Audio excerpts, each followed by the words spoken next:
Ante todo, buenas noches a los que nos acompañan el día de hoy. El día de hoy tenemos, bueno, esta noche tenemos como invitado al ingeniero Omar Bueno, quien es ingeniero de transporte de profesión, egresado en la maestría de gestión pública, tiene un máster en supply chain, tiene experiencia, más de 18 años en el sector de transporte, en proyectos, transporte urbano, seguridad vial, movilidad sostenible, micromovilidad.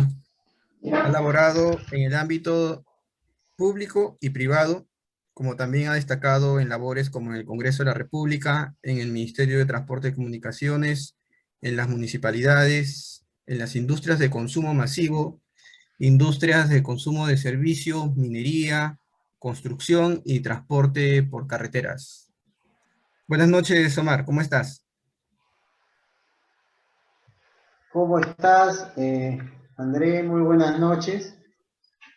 Y acá encantado de estar contigo en el espacio que tienes en las redes y poder un poco transmitir, ¿no?, la experiencia, digamos, en estos más de 18 años que tengo como ingeniero de transporte, ¿no? Como has mencionado, en el sector privado, también en el sector público, y por ahí algunas participaciones también, digamos, en el Congreso de la República, y también como ciudadano, pues, luchando para tener una ciudad mucho mejor. Adelante, Andrés, por favor. Ok, Omar. Bueno, Omar, el día de hoy vamos a tocar sobre la gestión en el transporte municipal y también un poco hablar sobre las políticas actuales, ¿no? Que estamos viviendo ya prácticamente cerrando una etapa en este proceso electoral, ¿no? De un nuevo presidente que tenemos. Virtualmente justo el día de hoy ha salido a un conteo la OMPE y también tocaremos un poco sobre ese sector, ya que tú has tenido mucha experiencia en el sector público, en la Sutran has trabajado y también hay puntos cuestionables en la que podemos tocarlo y seguramente muchos de nuestros que nos acompañan lo van a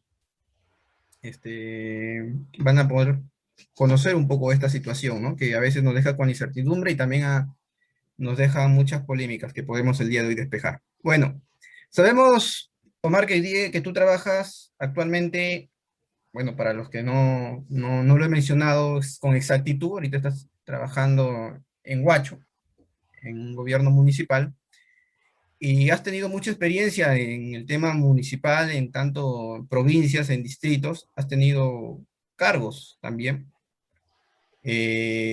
has tenido también parte de proyectos muy importantes en ese sector del norte y también de acá del centro de Lima.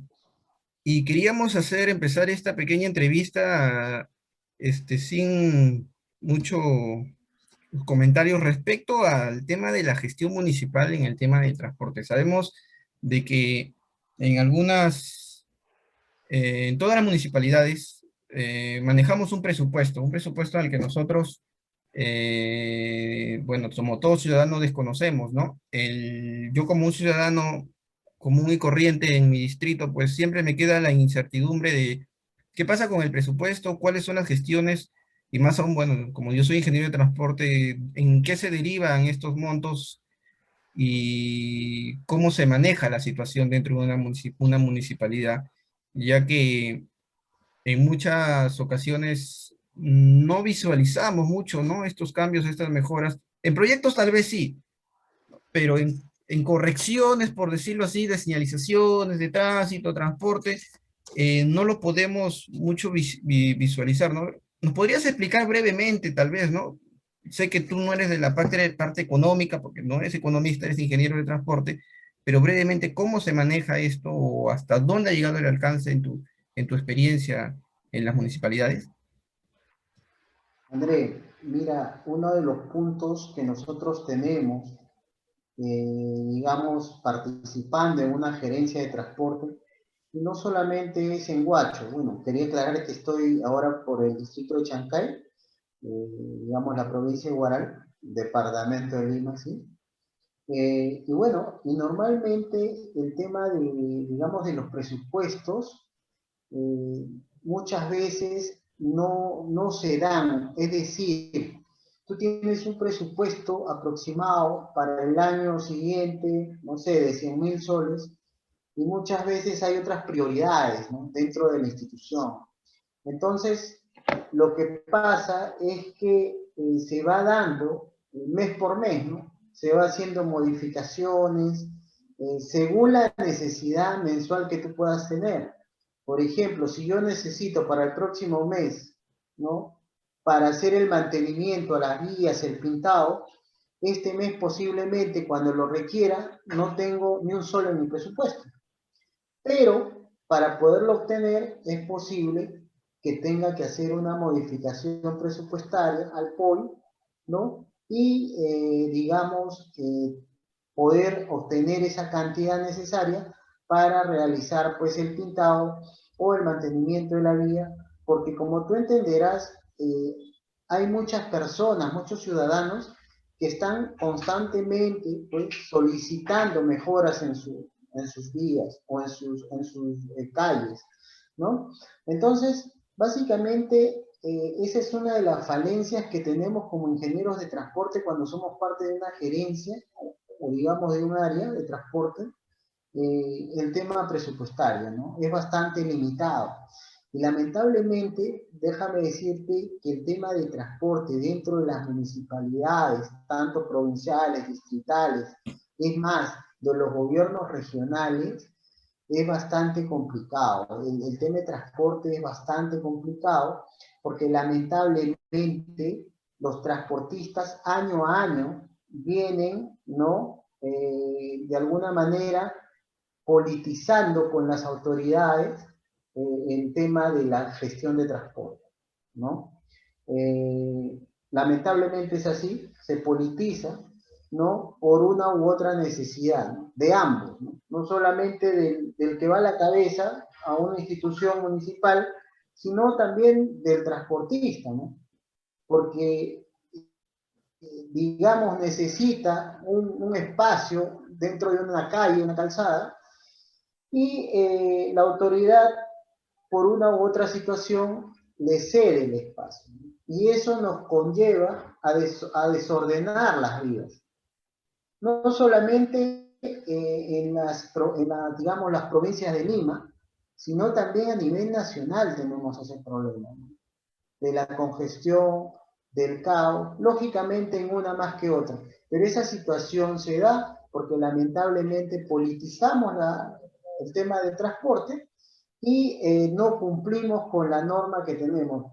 Te comento, hay algunas normativas que se han dado en algunas provincias, como la provincia de Huaura, ¿no?, en la que han ido en contra de la ley, del Decreto Supremo 017-2009. Entonces, van en contra de la ley, ¿no? Y ahí tiene ya que intervenir, digamos, el ente correspondiente para poder, digamos, aplicar la sanción respectiva, ¿no? Pero imagínate a qué nivel llegamos cuando esta situación se politiza, ¿no? Ahora, tú dirás, también habrá corrupción. Es posible que haya corrupción, pero eso lógicamente nosotros no lo podemos probar, sino ya lo probará el Poder Judicial, la Fiscalía, con sus investigaciones, ¿no? Y lamentablemente, pues en algún momento estos funcionarios, ¿no?, caen, digamos, en cárcel por, digamos, darle prioridad a estos intereses y no darle prioridad al ciudadano, ¿no? Entonces, esa es la situación. Disculpa que tocaste lo del presupuesto, pero yo creo que hay que extendernos un poco más para contar la realidad, ¿no? Eh, y tal vez te ha salido o tienes otra pregunta con respecto a ello, Andrés. No, sí, justo quería tocar este tema, justo hablas de los decretos. El Ministerio de Transporte, pues, por naturaleza, pues, es el ente principal, ¿no? Respecto a todo, a toda la infraestructura vial de todo, de todo el territorio nacional, con sus entidades clasificadas, designadas, ¿no? Y una participación siempre de las municipalidades. Y lo que tocas es lo que creo que pasa en algunas municipalidades, ¿no? Que las leyes a veces contradicen algunos decretos o algunas normativas que se hacen dentro de un consejo también en las municipalidades, ¿no? Y que limitan a tratar de uno poder expandirse, en el caso técnicamente, profesionalmente, en las municipalidades.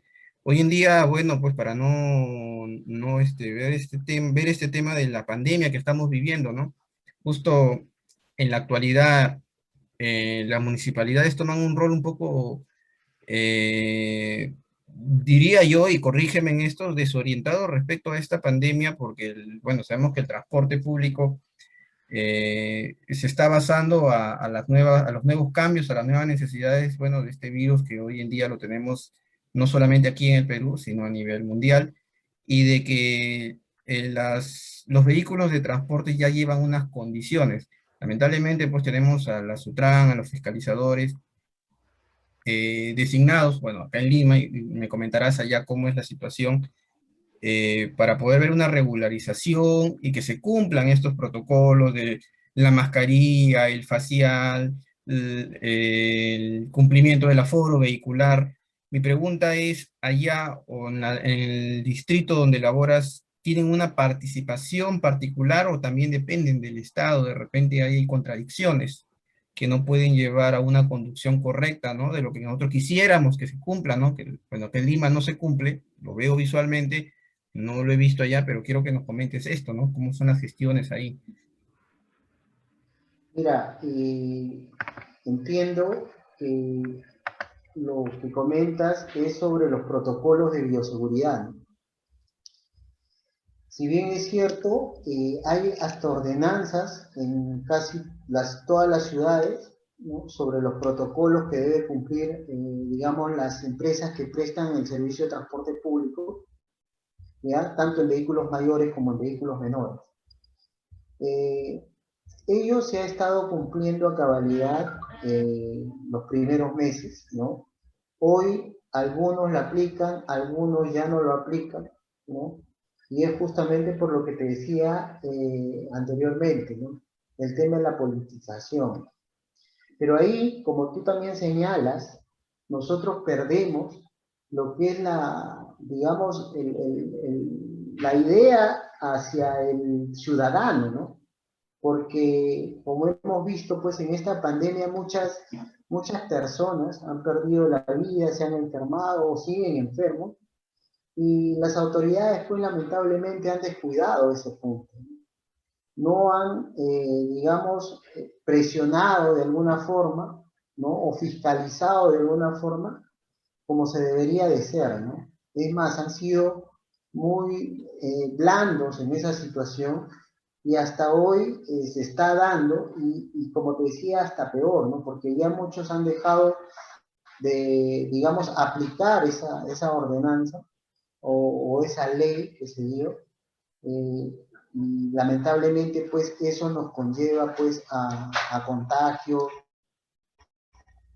digamos, a acrecentar, pues, el número de personas que adquieren lamentablemente, esta enfermedad, como el COVID-19. Y esperemos, de verdad, esperemos que ya podamos alcanzar la vacuna para poder, digamos, librarnos de alguna forma de ello, ¿no? Pero en el tema de transporte, como te señalo, muchas veces la fiscalización es blanda para, digamos, los transportistas. Y ahí viene el tema de las dudas, ¿no? Si es por politización, si es por corrupción, o por qué motivo es, ¿no? O por qué motivo es, ¿no? Así es, Andrés. Ok, Omar. Omar, veo mucho en las municipalidades y si ya se está adquiriendo mucho el tema del sistema de transporte en bicicletas, que es un tema muy importante, muy interesante, que siempre se ha querido tocar respecto al transporte sostenible. Siempre añoramos un transporte sostenible de impacto de bajo impacto ambiental respecto a la contaminación, de una reducción de tiempo. El Ministerio de Transporte ha tratado siempre de impulsar esto en las municipalidades, incluso hay pequeños foros, videos colgados en YouTube, seguramente algunos lo habrán visto, respecto de cómo una gestión municipal puede aplicar un transporte sostenible. y se está dando, bueno, bajo ahora, y seguro más al dar alcance de algunos números estadísticos respecto a este sistema de transporte de las bicicletas, ¿no? Las ciclovías que se están aplicando en los diferentes distritos de acuerdo a las necesidades. Sabemos, ¿no?, que en el año 2000, 2012 ha habido una emisión de gases de efecto invernadero aproximadamente superior al 81%. eh, y esto contribuye pues a que no aplicamos como debería ser este sistema de transporte o este modo de transporte sostenible, utilizando este método de viaje, ¿no? Que hoy en día se muestra en los distritos para poder nosotros trasladarnos. También creo que más importante le dan el caso de para no llegar a tener un contacto, ¿no? Porque nosotros lo vemos como técnicos, como ingenieros, el transporte sostenible como una reducción, parte de una reducción de contaminación que forma parte, ¿no? Pero la bicicleta, hablándolo coloquialmente, lo están usando hoy en día para no tener contacto en los medios de transporte con las demás personas y reducir para ellos la mayor posibilidad el reducir la menor posibilidad de contaminación entre una persona u otra, ¿no? Sabemos que este transporte sostenible también nos reduce también la contaminación auditiva, la contaminación ambiental, como lo dije de un principio. Incluso tenemos algunos tratados internacionales como el Tratado de París, donde tenemos una proyección hasta el año 2030 de una reducción del 30% del efecto invernadero y de un aproximado evitar accidentes aproximadamente un 50%, porque hoy en día tenemos 90.000 accidentes al año y 3.000 muertes por causa de accidentes vehiculares mayores o menores. Entonces, esto es importante, importante porque las municipalidades ya lo están aplicando. Sé que ustedes también lo están aplicando, no lo sé a qué magnitud, y es muy interesante porque no hubiera sido la forma, pero de una u otra manera esta pandemia también está obligando a utilizar este medio de transporte. Queríamos que nos comentes un poco, ¿no?, relacionado a esto. Mira, el tema de la movilidad sostenible tiene muchos años, digamos, en el mundo, pero en nuestro país hace muy poco se ha comenzado a aplicar, ¿no? Es interesante que las ciudades vayan, o las autoridades, la misma ciudadanía, vaya tomando conciencia de qué, digamos, de qué debemos hacer para comenzar a reducir, pues, la contaminación, ¿no? La contaminación, digamos, mejorar la salud, eh, y diversas situaciones que, digamos, mejoren nuestra convivencia, ¿no? El caminar, que también es importantísimo, ¿no? Entonces, ello ha dado pie a, por ejemplo, los espacios públicos, ¿no? Digamos que el ministerio, sé que el Ministerio de Vivienda está haciendo, o está, digamos, bueno, está estructurando un proyecto para tener espacios libres los fines de semana en, en algunas ciudades del país, y eso es importante, ¿no? También sé que, como te comentaba, ha incrementado el uso de la bicicleta de 1% a 4%. ¿Y por qué pasa eso? Porque la Municipalidad de Lima le ha dado bastante cobertura a la bicicleta, o sea, a que tú puedas usar una bicicleta. ¿Por qué? Porque hay ciclovías que al inicio de la pandemia existían, alrededor de, no sé, 200 kilómetros, pero todas esas ciclovías no estaban interconectadas. O sea, tenían 1 kilómetro y de allí tenías que ir por la vía junto a los autos y dentro de 3 kilómetros conectarte con otra ciclovía. ¿Correcto? Entonces, hoy la Municipalidad de Lima ha unido, ¿no?, estas ciclovías las ha mejorado, les ha dado un mantenimiento, pintado y todo ello, y eso ha servido para que de alguna forma el ciclista pueda usar más continuamente la bicicleta, ¿no? No solamente para relajarse, divertirse, ejercitarse, sino hoy la usa para ir al trabajo. De 1 a 4% el número de viajes en Lima es bastante. Estamos hablando de 300.000 viajes aproximadamente, si no es más. Por ejemplo, en Colombia, un país bastante desarrollado en el tema de la bici, están en 6.5%. Y yo les comenté de este crecimiento y me dicen, oye, qué bueno, ¿no? Porque de verdad es asombroso. Ahora, Lima es una ciudad que se presta para el tema de la ciclovía, porque es una ciudad mayormente plana y tiene muy pocas barreras urbanas. Las barreras urbanas son, por ejemplo, calles como Javier Prado, ¿no? Que es difícil cruzarla con una bicicleta. Es bastante difícil cruzarla por una bicicleta. Entonces, en el sentido de que no hay una infraestructura para ello. Pero tal vez se puede hacer un puente aéreo, qué sé yo, y por ahí cruzarla con mayor facilidad. Porque una de las cosas o requisitos que necesita una ciclovía es que esta sea continua, ¿no? Sea continua y, digamos, tenga muy pocos desvíos, cruces, qué sé yo, ¿no? Entonces, bajo ese esquema, es importante señalar que si bien Lima está dando el ejemplo en este tema de las ciclovías, hay ciudades en el Perú que a través de Promovilidad, que es una entidad adscrita al Ministerio de Transporte y Comunicaciones, ha cedido algunos presupuestos y apoyo técnico para que ellos puedan contar con Huancayo, estamos con Trujillo, estamos con Arequipa, y hace unos días me llamaron de Moquegua también porque van a iniciar, ya tienen el plano de la ciclovía, y van a iniciar en los próximos días la construcción, y también querían ver alguna opinión de alguien que tal vez esté por ahí metido en esta situación de lo que es ciclovías, ¿no? Entonces, es importante que ya algunas ciudades vayan creciendo en esto. Oxapampa me parece que también ha construido las ciclovías. Ahora, la provincia de Huaura no tiene ciclovías, pero sí tenemos ciclistas. Al inicio de la pandemia nosotros teníamos cerca de 200 ciclistas y ahora tenemos alrededor de 3.400, si mal no recuerdo, 3.400 ciclistas. Imagínate, ese crecimiento ha sido bastante bueno. El problema es que las autoridades, como te comentaba, pues muchas veces politizan el tema del transporte y le dan prioridad al transporte, digamos, de uso público, ¿no? Y no le dan la prioridad a un sistema de transporte que te sana,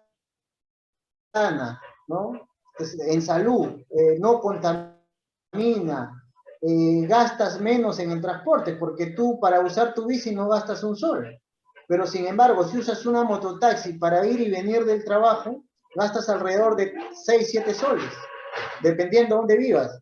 Entonces, lamentablemente, es una situación ya, es una decisión, digamos, de las autoridades.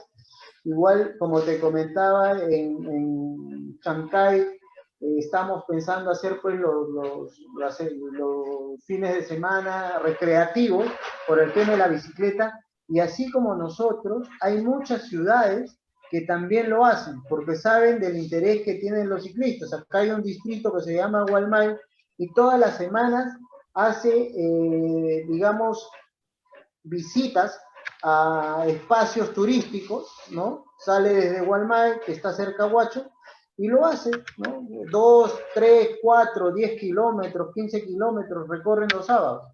Y también hace su charla semanal. ¿Y por qué hacen charlas semanales, André? Porque el gobierno, dentro de su decreto supremo 012-2020, el MTC, que es el reglamento de la bicicleta, señala que cada 31 de julio, ¿no? Capaz esto no lo saben las autoridades, por eso no se preocupan algunas, va a presentar todo lo que hace el día de la bicicleta, o sea, el 3 de junio. Tiene que presentar todas las actividades que se hacen el 3 de junio y durante el año. Entonces, es importante que también, ¿no? Digamos, el gobierno se preocupe de ellos y de verdad, Andrés, nosotros como ingenieros de transporte tenemos que estar bastante interesados en ello para poder de alguna manera hacer una movilidad sostenible y que de alguna manera se integre con el transporte motorizado, ¿no? Otro dato que te quería dar era que las importaciones de bicicleta han incrementado en 685% en el año 2020. 685%. Ese es un número bastante excepcional, ¿no? Y seguramente eso tiene que ver mucho con el tema del crecimiento, pues, del uso de la bicicleta en Lima. Aquí en Huacho aproximadamente en algún momento se llegó a 18% el número de viajes, ¿no? Por día, ¿no? 18%, es un número bastante alto. Y a 200 bicicletas por hora, digamos que transitan en la calle, ¿no? Que aproximadamente también es como alrededor de 14% de participación modal. Así es, Andrés. Pero lo que sí vemos, Omar, es de que las autoridades sí están muy atentas con las infracciones, ¿no? Bueno, ya por los medios de comunicación ya nos hemos enterado de que el ministerio ha implementado ya infracciones para estos ciclistas que están utilizando ya estas nuevas ciclovías, que a mi parecer muy prematuramente lo están haciendo, incluso ya le han puesto un monto, ¿no? O sea, yo creo, ya lo tomo de este punto de que para manejar bicicleta hay que sacar licencia de conducir. ¿Y por qué lo digo? Porque uno de los puntos de sus infracciones es que si lo encuentras a un ciclista manejando en ebriedad, tienes una multa de 352 soles. O si es que manejas sin un sistema de frenos, te ponen una multa de 176 soles. O si conduces de manera temeraria, te ponen una multa de 88 soles. O si tomas la parte de la acera, tienes una multa de 22 soles. O sea, esto ya lo están, como dices, politizando, están viendo de una u otra manera, pues, cómo poder, eh, bueno, lo ven de una sanción, ¿no? Pero lo veo muy prematuro para poder poner sanciones económicas en ese sentido. Bueno, hay cosas que sí podrían ser aceptables, ¿no? Como coger la acera, porque es la parte peatonal, pero bueno, nunca he visto una persona que maneje en estado de ebriedad una bicicleta, ¿no? Bueno, siempre se ha visto en los vehículos, ¿no?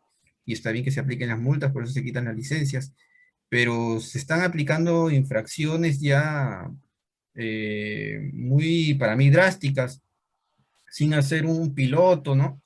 En la ciudadanía, ¿no? Concientizar primero esta situación, porque es algo novedoso, ¿no? La ciclovía es algo novedoso. Sé que los ciclistas no conocen las normas de tránsito, lamentablemente. Y veo, y muy constante de que se pasan los semáforos, y he visto accidentes en el centro de Lima respecto a estas condiciones, ¿no? De desconocimiento, pero creo que debería haber, pues, primero concientizar a estos ciclistas para poder aplicar estas multas. Yo no sé qué opinas tú respecto, o tal vez está bien para ti, ¿no? Poner de una vez las infracciones, ¿no?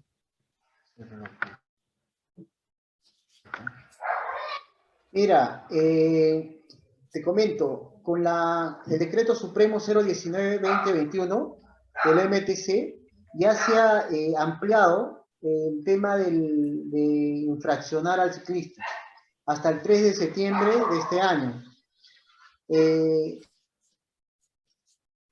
Como tú, yo también estaba en desacuerdo porque primero creo que hay que infraccionar a las ciclistas, ni siquiera para enseñarles, digamos, lo que es las normas de tránsito, ¿no? Porque se entiende que el ciclista no tiene ningún tipo de licencia de conducir.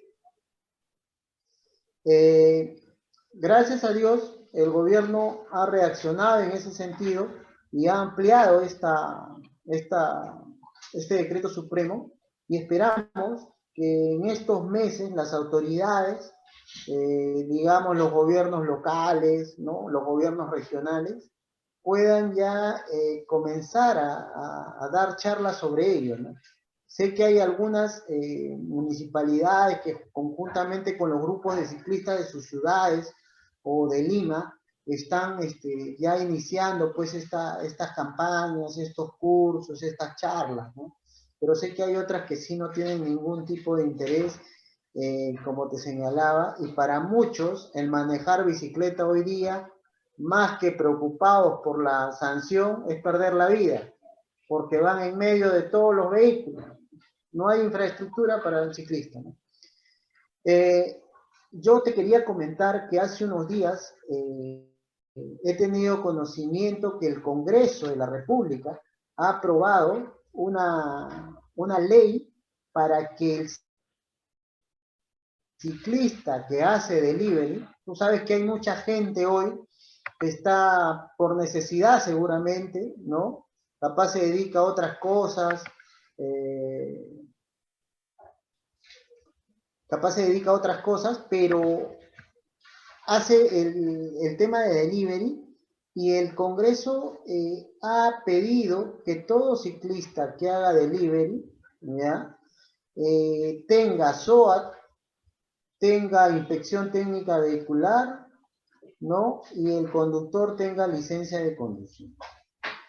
Yo creo que el interés no debe estar por ahí, ¿no? El interés debe estar para fomentar el uso de la bicicleta y fomentar también que las autoridades, o obligarlas, que las autoridades tengan infraestructura vial, ¿no? Porque si no tenemos ello, más estamos expuestos a una muerte, porque lamentablemente la bicicleta pues es un vehículo que no tiene las cualidades de un auto, y ello de alguna manera nos afecta a todos los que conducimos bicicletas, ¿no? Entonces yo creo que más hubiera estado el punto en tal vez comenzar a obligar a las autoridades que siquiera anual presenten el plan de incremento de ciclovías que han hecho. Y no obligar al ciclista que hoy día con una necesidad, qué sé yo, está pues, digamos, realizando el servicio de delivery, ¿no? Para ello, con la Asociación de Ciclistas del Perú, hemos enviado ya una documentación al Ministerio de Transporte, ¿no? Observando esa ley para que de alguna manera, digamos, hagan la observación respectiva al Congreso de la República y no proceda por este momento. Capaz más adelante sí, pero por este momento pensamos que no debe darse, ¿no? Que no debe darse. Más bien lo que debemos hacer es fomentar. Además, pensamos también que el delivery en bicicleta, digamos, es temporal, ¿no? No es eterno, de alguna manera, por la misma necesidad que hoy estamos pasando, ¿no? Ok, Omar. Omar, sin alejarnos mucho de este tema, eh, sabemos de tu experiencia en el transporte público, en el transporte en empresas públicas, entidades públicas, perdón. Justo hablamos iniciando esta pequeña entrevista, pequeño conversatorio que tenemos con el fin de a los que nos están oyendo, escuchando y viendo, podamos aclarar algunas ideas y también particularmente aclarar algunas ideas que yo no tenía. Bueno, te decía de un principio que ya tenemos un virtual presidente, ¿no? Tú has trabajado en la Sutran y cuando han estado en campaña estos dos candidatos, y lo hablo ahora de una manera más particular, el profesor Pedro Castillo, mucho manifestó respecto a las desactivaciones, desactivación de la Defensoría del Pueblo, desactivación de la ATU, desactivación de la Sutran. Mi pregunta es respecto a la Sutran. Tú has trabajado en la Sutran, creo que más de 5 años aproximadamente, corrígeme. Eh, ¿Tú lo ves adecuado? ¿Cómo ves la situación, la coyuntura actual respecto a una posible desactivación? ¿Sería buena una desactivación? ¿Sería buena una reorganización, una reestructuración? Quiero conocer y queremos conocer los alcances, ¿no? a tu punto de vista respecto a esto, ¿no? De la desactivación de la Sutran. Mira, sí, o sea, estuve atento. Bueno, todavía, si bien es cierto, la mayor cantidad de votos ha sacado el señor Castillo, pero me imagino que estarán todavía, creo que tienen algunos temas como la anulación y no sé qué otras situaciones más. Seguramente en unos días más nos aclararán esta situación porque de verdad nos tiene impaciente a la gran mayoría de peruanos, ¿no? Con respecto al transporte, hablando ya de Castillo, bueno, la señora Fujimori habló de reestructurar Sutran, y el señor Castillo habló de, digamos, que no exista Sutran. Yo he trabajado casi 3 años en Sutran, en la Superintendencia de Transporte, y de verdad, Sutran ha venido, ¿no?, estructurándose y soportándose más en temas tecnológicos. Por ejemplo, las infracciones de tránsito hoy ya no usan un acta de papel, sino ya usan un celular, ¿no?, con un sistema que te emite inmediatamente lo que es como un voucher, la infracción. O sea, ya no usas papel, ¿no? Y la placa y todo eso lo pueden ver por el sistema. Es más, también había un proyecto sobre los soportes, digamos, ubicados en las vías nacionales para detectar los vehículos que estaban, digamos, transitaban con alguna falta. Entonces, yo creo que ha venido creciendo. El problema allí viene cuando Sutran no tiene el número adecuado de, digamos, de personal, ¿no? Lamentablemente, por ejemplo, la unidad de Lima, la unidad descentralizada de Lima, que se encarga de fiscalizar a todo el departamento de Lima, no tiene más alcance Lima, que la ciudad de Lima. O sea, a las provincias de Huaura, de Barranca, de Cañete, de Huaral, no llega. Y no llega lamentablemente por un tema logístico, un tema de personal, ¿no? Entonces, lo que nosotros necesitamos a nivel nacional es fiscalizar. Si tú no fiscalizas, lamentablemente el desorden crece.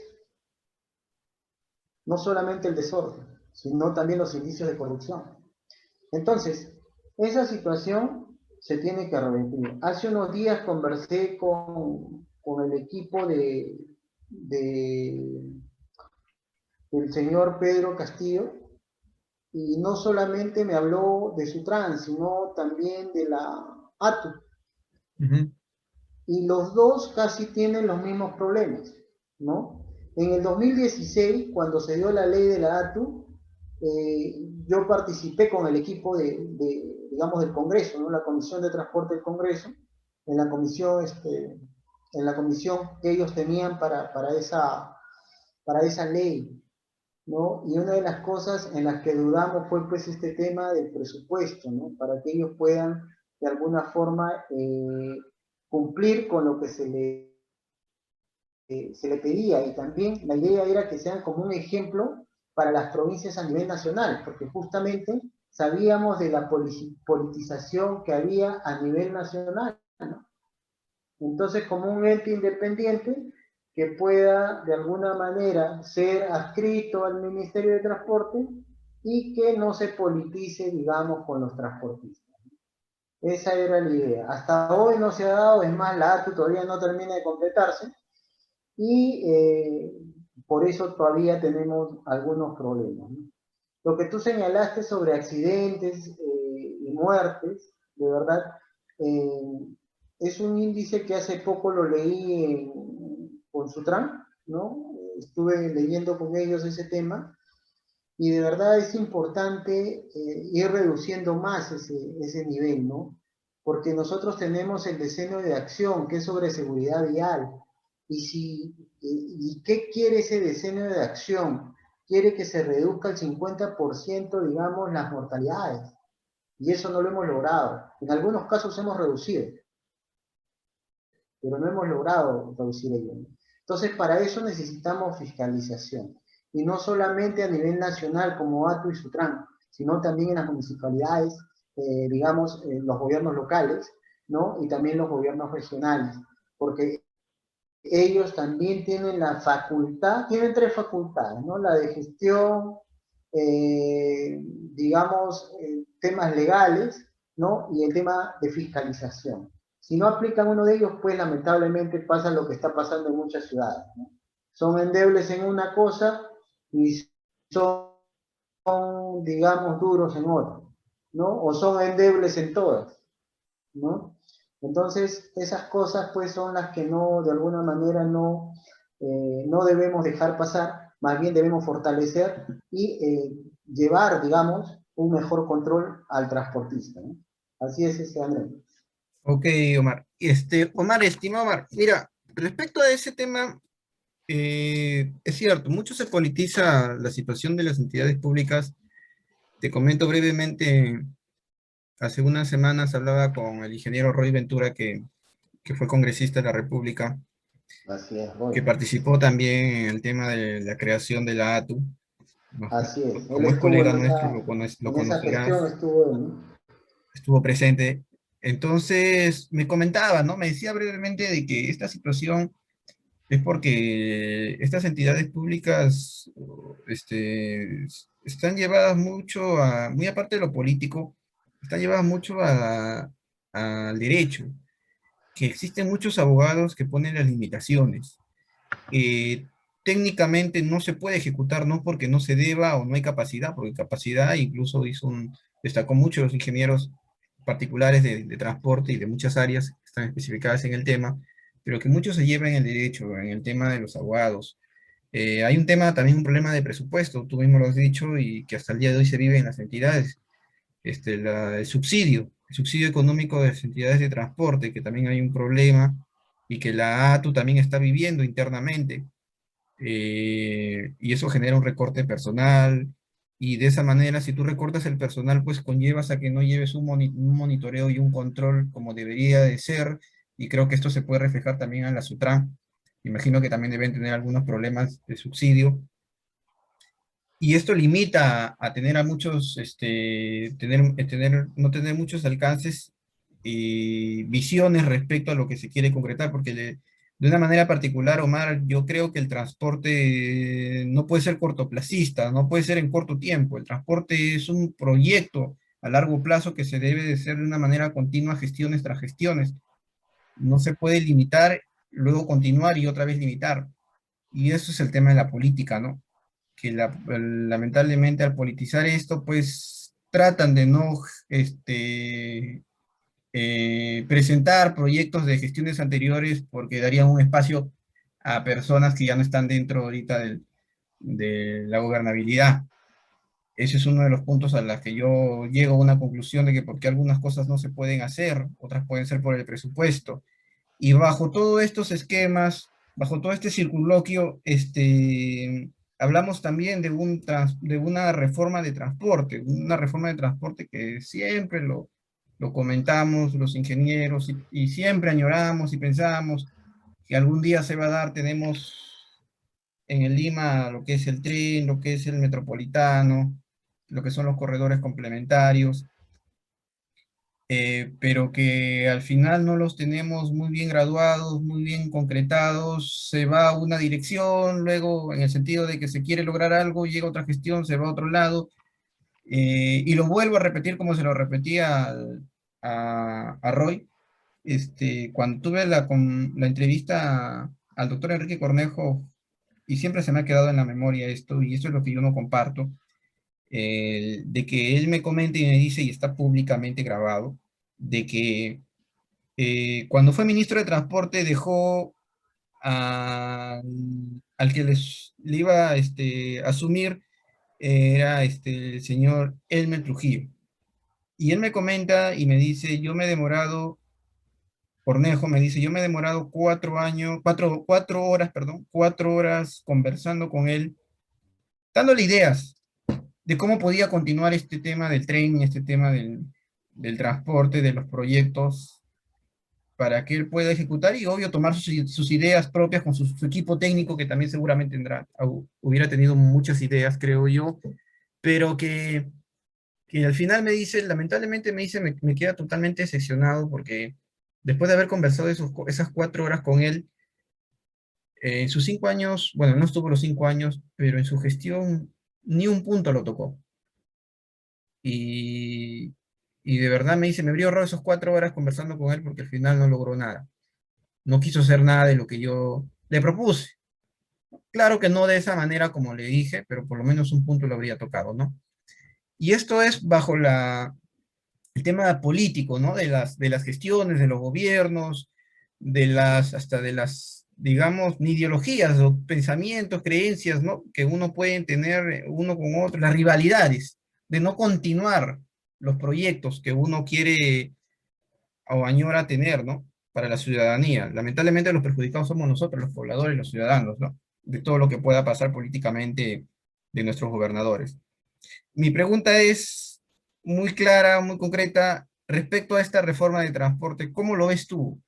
¿Qué es lo que deberíamos de corregir? ¿Cuál es la situación actual de la reforma de transporte? ¿Y cuál sería el rumbo? ¿No? Ya no podemos hablar del rumbo hacia el bicentenario porque ya estamos en el bicentenario. O sea, no podemos ni hablar del bicentenario. Por lo menos el año pasado hablamos de bicentenario, ¿no? Rumbo al bicentenario, pero ahora ya no hablamos del bicentenario. Entonces, por lo menos a un mediado plazo, ¿cuál es la proyección o cuál es la idea, ¿no? Tu idea propia, ¿no? Respecto a esta reforma de transporte, ¿no? En los años que nos esperan en esta gestión, que bueno, teóricamente es de Pedro Castillo, pero que aún se tiene que solucionar algunas actas, como dice, ¿no? Que el jurado electoral lo tiene que dar. Mira, André, eh, eso lamentablemente es lo que te señalaba, ¿no? La politización. Eh, Nosotros tenemos un plan, por ejemplo, un plan de desarrollo urbano que va desde el 2012 o 2013 hasta el 2022, pensando en el bicentenario y pensando en otras cosas más. De ese plan de desarrollo urbano en la provincia de Huaura no se ha hecho casi nada. Mira, del 2013 al 2022. Estamos a un año, no se ha hecho nada. Eso pasa a nivel nacional. ¿Por qué? Entro yo como ministro, ¿no? Hago un plan de trabajo por 10 años, pero cuando ingresa el siguiente ministro, lo primero que hace es hacer otro plan, sin tener en cuenta, digamos, todas las propuestas que ya se han hecho o que se han venido trabajando. Igual pasa con los alcaldes, ¿no? Lamentablemente es así y esa es la realidad. Entonces, lo que tenemos que hacer es simplemente tener un plan y que se aplique en los 10 o 20 años siguientes. Lo del tren que estamos haciendo, ¿no? Creo que uno de los trenes culmina 2025, 2030, pero la idea es que se siga dando. Porque si bien es cierto, el tren ha ayudado mucho al transporte público urbano, eso tú lo sumas a los buses que ya están circulando, creo que todavía hay un porcentaje que falta todavía circular en la ciudad de Lima, las bicicletas, correcto, integras todo ese sistema, lo integras. Pero para todo ello tiene que haber facilidades. No es posible que tú tengas facilidades para el bus, tengas facilidades para el tren, pero la bicicleta no tenga ni biciestacionamiento. Entonces, esas cosas tienen que concatenar. No necesariamente tiene que ser una sola persona que gobierne 10 años, sino tiene que ser una persona que proponga y de alguna manera la que viene ¿no? Tenga la conciencia de que se haga cumplir esa situación. No podemos estar pensando en hacer cambios y ahí lamentablemente pues viene la politización y los intereses internos mismos. ¿Qué se hizo en la Sutran cuando llegó el señor Trujillo? Lo primero que se hizo fue cambio de superintendente. Se sacaron a todos los gerentes. Y no todos venían haciendo una mala gestión o una regular gestión. Había muchos de ellos que conocían bastante. No importa quién trajo, pero no trajeron a los mejores. Entonces se cambia de esquema, ¿no? Se va haciendo esto, llega otro y se cambia la situación. Así hay un plan. Y eso es lo que pasa en todas las regiones, en la capital del Perú. Y no solamente acá, yo llevo un curso en la Universidad Nacional de Colombia, en Bogotá, y también tienen los mismos problemas. También tienen los mismos problemas, ¿no? Y yo les comento lo de acá y ellos me comentan y me dicen, oye, bueno, somos pueblos hermanos, ¿no? Estamos en Sudamérica o en Latinoamérica y somos los mismos.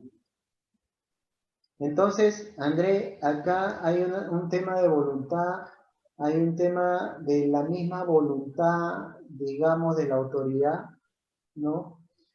Y eso es, digamos, lo que debe mover el tema de transporte, no solamente el tema de transporte, sino los demás temas también, porque lamentablemente muchas veces los intereses nos están sacando de, digamos, del contexto en el cual se había soñado. Bicentenario. Acá teníamos la idea de hacer una ciclovía desde la ciudad de Huacho hasta Vegeta, son más o menos 20, 25 kilómetros aproximadamente. Pero entenderás que no se ha hecho nada. Ni un jardín se ha hecho en la vía esta y sigue destruida como hace 2 o 3 años, prácticamente. Entonces, esa es la situación. Hace unos días escuchaba, tú hablabas de Bicentenario, hace unos días escuchaba a unos amigos que decían, oye, Huacho está peor que antes, está en caos, ¿no?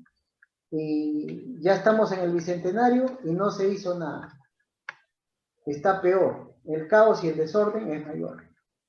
Entonces, André, el tema de voluntad política. Y lamentablemente, en vez de voluntad política, muchos tienen interés político o económico. Y eso es lo que nos está lamentablemente golpeando a nivel nacional, ¿no? Esa es la situación. Lucrativamente, pues, Omar, la política, pues, espanta, no sé si era el término correcto, a la ciudadanía, a los jóvenes, eh, los, los mantiene alejados y nos mantiene alejados a algunos respecto a esto, de ver el concepto correcto de lo que es la política, que es organizar, es crear para el bien de la ciudadanía y no para intereses personales. Omar, hablar de transporte, cada vez que tengo el honor de conversar con varios especialistas como tú, como Roy, como el doctor Enrique, es reflexionar, muy aparte de también retroalimentarnos en conocimientos bajo sus experiencias de ustedes que tienen como profesionales, con la trayectoria que ustedes tienen, es también entrar a una reflexión respecto a lo que estamos haciendo y lo que lamentablemente no se debería de hacer, estimado Omar, respecto al transporte. Y como dice, no solo el transporte, sino en diferentes rubros. Bueno, nosotros hablamos de transporte porque es nuestra especialidad, es nuestra rama, pero seguro si tocamos otro punto, también seguramente vamos a llegar a algunas soluciones como de secciones. Pero lo importante es de que aún tenemos pues nuevas generaciones y nosotros también la misma perseverancia para poder impulsar este cambio que yo no lo veo muy lejano, sino cercano para los que queremos contribuir a la ciudadanía, a la población, el tema del transporte, Omar. Y de este modo, pues, aprovechando ya las últimas palabras de esta pequeña entrevista, porque el tiempo también para ti es importante, mañana tienes tienes muchas responsabilidades, Omar, es hacer eso, ¿no? Esa reflexión. La Asociación Peruana de Ingeniería de Transporte se crea en el año 2013 con el fin primero de dar a conocer la carrera, una carrera que tiene más de 30 años de fundación. Tenemos grandes profesionales. Este año también tenemos, y el año pasado, perdón, hemos tenido ingenieros que ya no están con nosotros. Justo lo comentó también Roy. Y cuando converso contigo me recuerdo mucho del ingeniero Julio Torres, un gran amigo mío, al que yo de verdad siempre me decía, a mí me gusta viajar, me decía, mucho le gustaba el viaje, no me gusta trabajar en una empresa, estar ahí, muy anecdótico cuando conversaba con él y muy triste también la noticia de que ya no nos acompaña, pero también es una manera de recordarlo alegremente, pues haciendo lo que a él le interesaba, ¿no? Lo que le gustaba, ¿no? Fomentar la carrera, tener que tengamos participación, darle esas ganas a los jóvenes de que la ingeniería de transporte es una carrera muy interesante, muy importante, internacionalmente sobre destacada, como Canadá, como dices, en Colombia, en Valparaíso, en Chile también tienen la ingeniería de transporte, en Brasil, y bueno, infinidades de países que desarrollan mucho esto porque es importante y de que nosotros tenemos ese compromiso, Omar, de poder fomentar la carrera y poder dejar las partes técnicas profesionales como un pilar, como una prioridad, sin involucrarnos en intereses personales. Estimado Omar, yo de verdad muy agradecido de parte de la Asociación Peruana de Ingeniería de Transporte, API, creada en la Universidad Federico Villarreal, nuestra alma mater, de contar contigo el día de hoy en esta pequeña entrevista. Me gustaría que esta entrevista sea pues como una tertulia y termine pues como hasta mañana conversando, porque hay muchas cosas que conversar y seguramente vamos a seguir conversando porque esa es la idea. No solamente fomentar la carrera, sino también despejarnos ideas y poder técnicamente, tecnócratamente, seguir aportando a la ciudadanía, Omar, en este proyecto que tenemos. André, sí, mira, Julio fue mi profesor, Julio Torres, fue mi profesor hace algunos años. De verdad, nosotros teníamos una muy buena amistad, conversábamos bastante seguido. Cuando fui su gerente en la municipalidad de Huaura, a él lo invité, ¿no? Como primer invitado, pues dentro de nuestras charlas que nosotros teníamos de capacitación semanal. Hicimos unas charlas semanales, así como lo hace Sutran, y con todo gusto aceptó Julio, ¿no? Después pasaron, creo, un par de semanas más y tuve, digamos, la mala noticia, ¿no? De que Julito estaba mal, ¿no? Le escribí y lógicamente nunca más me contestó, ¿no? Porque a los pocos días, pues, falleció. Y fue lamentable para los ingenieros de transporte que lo conocen, porque Julio era un tipo con mucha experiencia, muchísima experiencia. Creo que uno de los más experimentados que nosotros tenemos. Aparte, Julio era decano, si mal no recuerdo, del Colegio de Ingenieros. Estaba también como parte de Ingeniería de Transporte. Y bueno, y tenía otros temas por los que llegaba también acá a Huacho y me llamaba, ¿no? Para conversar. Estaba en un proyecto en el gobierno regional y me llamaba para conversar y ahí veíamos algunos temas y le comentaba otros. De verdad, bastante interesante la relación amical que hemos tenido con Julito, que en paz descanse, y con cariño, ¿no? Julito. Bueno, Dios lo tenga en su gloria.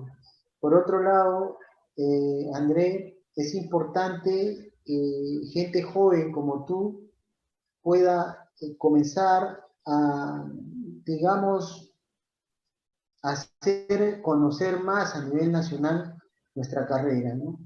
Hay mucha gente que aún no conoce la carrera, 2001, 2002, mucha gente se sorprendía y decía, ingeniería de transporte, ¿dónde hay, no? Pero al pasar el tiempo, ya hemos logrado posicionarnos en algunas zonas, ¿no? No en todo el Perú, pero sí en muchas zonas, ¿no? También dicen que por esa situación, pues el transporte está más complicado porque no han llegado especialistas, sino el gerente de transporte normalmente era cualquier amigo del alcalde, ¿no? O un abogado. No es que el abogado sea malo, lamentablemente en el tema de municipal, la gestión municipal, el abogado es muy importante por el tema de las normativas que se aplican, ¿no? En cambio, en el sector privado es mucho más sencillo porque tú puedes actuar de una u otra manera y como siempre le llamamos, en algunos casos regularizarlo, ¿no? No hay mucho tema de seguir un procedimiento tan exacto, porque entenderás que en el sector privado hay tiempos y tema económico, ¿no? Entonces, agradecerte más bien la invitación, la consideración, y seguramente esta será una primera vez de las muchas veces que conversaremos y tal vez con más detalle. Y nada, agradecerte y ya vendrán, digamos, tiempos donde podamos reunirnos personalmente, Andrés. Te agradezco. Gracias, Omar, por aceptar la invitación y hasta una nueva oportunidad, Omar. Gracias, saludos, cuídate.